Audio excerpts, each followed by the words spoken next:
ನಮಸ್ಕಾರ ಸ್ನೇಹಿತರೆ, ವಿಕ್ರಾಂತ್ ಕುಕಿಂಗ್ ಚಾನಲ್ಗೆ ಸ್ವಾಗತ. ಇವತ್ತು ನಾವು ಬೆಳಗ್ಗೆ ಬ್ರೇಕ್ಫಾಸ್ಟ್ ಅಥವಾ ಈವ್ನಿಂಗ್ ಸ್ನ್ಯಾಕ್ಸ್ಗೆ ಪಾವ್ ಭಾಜಿನ ಈಸಿಯಾಗಿ ಹೇಗೆ ಮಾಡೋದಂತ ನೋಡ್ಕೊಳ್ಳೋಣ. ರೆಸಿಪಿ ಸ್ಟಾರ್ಟ್ ಮಾಡೋಕ್ಕಿಂತ ಮುಂಚೆ ಯಾರೆಲ್ಲ ನನ್ನ ಚಾನಲ್ನ ಸಬ್ಸ್ಕ್ರೈಬ್ ಮಾಡ್ಕೊಂಡಿಲ್ಲ ಪ್ಲೀಸ್ ಸಬ್ಸ್ಕ್ರೈಬ್ ಮಾಡ್ಕೊಳ್ಳಿ. ಹಾಗೆ ಲೈಕ್, ಶೇರ್, ಕಮೆಂಟ್ ಮಾಡಿ ಸಪೋರ್ಟ್ ಮಾಡ್ತಾ ಇರಿ. ಇವಾಗ ರೆಸಿಪಿಯನ್ನು ಸ್ಟಾರ್ಟ್ ಮಾಡೋಣ. ಮೊದಲಿಗೆ ಒಂದು ಕುಕ್ಕರ್ನಲ್ಲಿ ಹೆಸರು ಬೇಳೆನ ತಗೊಳ್ತಾ ಇದ್ದೀನಿ. ನಿಮಗೆ ಎಷ್ಟು ಪ್ರಮಾಣ ಬೇಕು ಅಷ್ಟು ನೀವು ತಗೊಳ್ಬೋದು, ಇಲ್ಲ ಅಂದರೆ ಅದನ್ನು ಸ್ಕಿಪ್ ಕೂಡ ಮಾಡ್ಬೋದು. ನಾನಿಲ್ಲಿ ಹೆಸರು ಬೇಳೆಯನ್ನು ಒಂದು ಸ್ವಲ್ಪ ದಟ್ಟವಾಗಿ ಆಗಲಿ ಅಂತ ತಗೊಳ್ತಾ ಇದ್ದೀನಿ. ಇವಾಗ ನಾನು 2 ಹಸಿ ಆಲೂಗಡ್ಡೆನ ಸಿಪ್ಪೆ ತೆಗೆದು ಸಣ್ಣ ಸಣ್ಣದಾಗಿ ಕಟ್ ಮಾಡಿಕೊಂಡು ಕುಕ್ಕರ್ಗೆ ಹಾಕೊಳ್ತಾ ಇದ್ದೀನಿ. ಇಲ್ಲಿ ನಾನು ಸಪ್ರೇಟಾಗಿ ಬೇಯಿಸ್ತಾ ಇಲ್ಲ, ಎಲ್ಲವನ್ನು ಒಂದೇ ಸಲಕ್ಕೆ ಬೇಯಿಸ್ಕೊಳ್ತಾ ಇದ್ದೀನಿ. ಹಾಗಾಗಿ ಇಲ್ಲಿ ನಾನು ಆಲೂಗಡ್ಡೆನ ಚಿಕ್ಕದಾಗಿ ಕಟ್ ಮಾಡಿಕೊಂಡು ನೀರಲ್ಲಿ 1-2 ಸಲ ಚೆನ್ನಾಗಿ ವಾಶ್ ಮಾಡಿಕೊಂಡು ತಗೊಳ್ತಾ ಇದ್ದೀನಿ. ಹಾಗೆ ಇಲ್ಲಿ ನಿಮಗೆ ಬೇಕಾದರೆ ನೀವು ಹೂಕೋಸನ್ನು ಕೂಡ ತಗೊಳ್ಬೋದು. ನಾನಿಲ್ಲಿ ಹೂಕೋಸನ್ನು ತಗೊಂಡಿಲ್ಲ, ಜಸ್ಟ್ ಹೆಸರುಬೇಳೆ ಹಾಗೆ ಆಲೂಗಡ್ಡೆ ಮತ್ತು ಹಸಿ ಬಟಾಣಿಯನ್ನು ತಗೊಳ್ತಾ ಇದ್ದೀನಿ. ಈಗ ಹೆಸರು ಬೇಳೆಯನ್ನು ಚೆನ್ನಾಗಿ ತೊಳ್ಕೊಂಡು ಇದಕ್ಕೆ ನಾನು ರಾತ್ರಿ ನೆನೆಸಿದ ಹಸಿ ಬಟಾಣಿಯನ್ನು ಹಾಕಿ ಹಾಗೆ ಚೆನ್ನಾಗಿ ತೊಳ್ಕೊಂಡ ಆಲೂಗಡ್ಡೆನ ಹಾಕ್ಕೊಂಡಿದ್ದೀನಿ. ಇವಾಗ ಆಲೂಗಡ್ಡೆ ಮುಳುಗೋವರೆಗೂ ನೀರು ಹಾಕಿ 5-6 ವಿಷಲ್ ಮಾಡಿ ಚೆನ್ನಾಗಿ ಬೇಯಿಸಬೇಕು. ಇವಾಗ ಇದು ಆಲೂಗಡ್ಡೆನೂ ಚೆನ್ನಾಗಿ ಬೆಂದಾಗಿದೆ. ನಾನೀಗ ಮ್ಯಾಶರ್ ಸಹಾಯದಿಂದ ಎಲ್ಲವನ್ನ ಮ್ಯಾಶ್ ಮಾಡ್ಕೊಳ್ತಾ ಇದ್ದೀನಿ.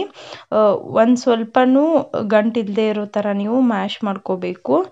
ಇವಾಗ ನಾನಿಲ್ಲಿ ಒಗ್ಗರಣೆಗೆ ಒಂದು ಬಾಣಲೆಯನ್ನು ಇಟ್ಕೊಂಡಿದ್ದೀನಿ. ಬಾಣಲೆ ಕಾದ್ಮೇಲೆ ಬೆಣ್ಣೆಯನ್ನು ಹಾಕೊಳ್ತಾ ಇದ್ದೀನಿ. ನೀವು ಬೇಕಾದರೂ ಎಣ್ಣೆ ಕೂಡ ಬಳಸ್ಬೋದು, ಆದರೆ ಪಾವ್ ಭಾಜಿ ಮಾಡುವಾಗ ನಾವು ಬೆಣ್ಣೆಯನ್ನು ಹಾಕಿದರೆ ಚೆನ್ನಾಗಿರುತ್ತೆ.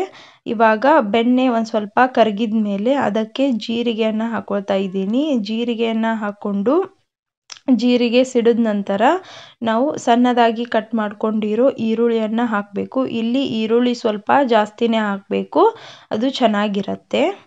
ನಂತರ ಈರುಳ್ಳಿ ಚೆನ್ನಾಗಿ ಫ್ರೈ ಆದಮೇಲೆ ಚಿಕ್ಕದಾಗಿ ಕಟ್ ಮಾಡ್ಕೊಂಡಿರೋ ಒಂದು ಮೀಡಿಯಮ್ ಸೈಜ್ ದಪ್ಪ ಮೆಣಸಿನ್ಕಾಯಿನ ನಾನು ಹಾಕೊಳ್ತಾ ಇದ್ದೀನಿ. ನೀವು ಇಲ್ಲ ಅಂದರೆ ನಿಮ್ಮ ಸ್ಕಿಪ್ ಮಾಡ್ಕೋಬೋದು. ನಾನಿಲ್ಲಿ ಇದನ್ನು ಕೂಡ ಚೆನ್ನಾಗಿ ಸ್ಮೂತ್ ಆಗೋವರೆಗೂ ಫ್ರೈ ಮಾಡ್ಕೊಳ್ತಾ ಇದ್ದೀನಿ. ಇವಾಗ ಇದಕ್ಕೆ 2 ಮೀಡಿಯಮ್ ಸೈಜ್ ಟೊಮೆಟೊನ ಚಿಕ್ಕದಾಗಿ ಕಟ್ ಮಾಡಿಕೊಂಡು ಹಾಕೊಳ್ತಾ ಇದ್ದೀನಿ.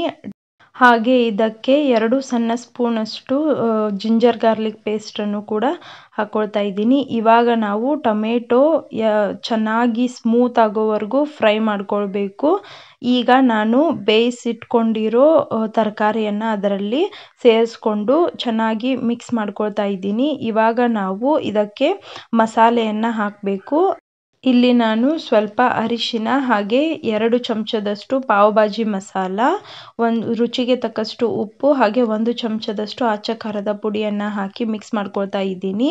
ನಿಮಗೆ ಖಾರ ಕಲರ್ ಇದ್ದರೆ ನೀವು ಫುಡ್ ಕಲರ್ ಹಾಕೋ ಅವಶ್ಯಕತೆ ಇಲ್ಲ. ನೀವು ಫುಡ್ ಕಲರ್ ಬದಲು ಬೀಟ್ರೂಟನ್ನು ಸ್ವಲ್ಪ ಕಟ್ ಮಾಡಿ ಹಾಕೊಳ್ಬೋದು, ಕಲರ್ ಚೆನ್ನಾಗಿರುತ್ತೆ, ಹಾಗೆ ಹೆಲ್ದಿನೂ ಕೂಡ. ಇವಾಗ ನಾನು ಕನ್ಸಿಸ್ಟೆನ್ಸಿ ಅಡ್ಜಸ್ಟ್ ಮಾಡ್ಕೊಳ್ಳೋಕೆ ಒಂದು ಸ್ವಲ್ಪ ನೀರನ್ನು ಕಾಸಿ ಹಾಕೊಳ್ತಾ ಇದ್ದೀನಿ.